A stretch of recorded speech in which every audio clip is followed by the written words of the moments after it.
నెల్లూరు జిల్లా వింజమూరు పట్టణంలో national highway 167 GB రోడ్డుపై ఏర్పాటు చేసిన సెంట్రల్ లైటింగ్ విద్యుత్ దీపాలు పనిచేయకపోవడంతో తరచూ ప్రమాదాలు జరుగుతున్నాయని కలిగిరి సర్కిల్ సీఐ సుబ్బారావు ఆగ్రహం వ్యక్తం చేశారు.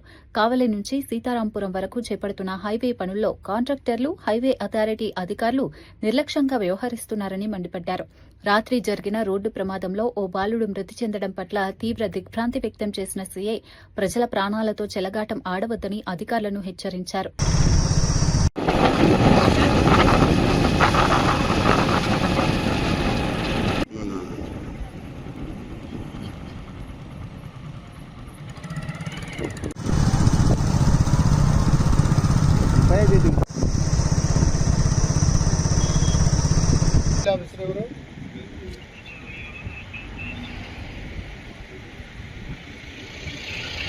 మీరు లైట్లు చూసే రెస్పాన్స్ ఎవరిది? రేపు సాయంత్రం కనుక లైట్లు వెళ్ళకపోతే straight away I'm giving report against you to collector, అంతే. మనుషులు ప్రాణాలు పోయిందాక ఎందుకండి?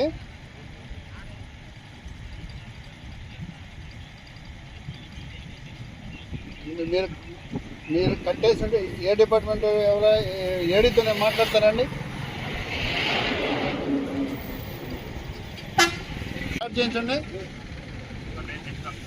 చెప్పండి. నాతో కూడా నాకు నెంబర్ షేర్ చేయండి, నేను కూడా కాల్ చేస్తాను ఆయనకి.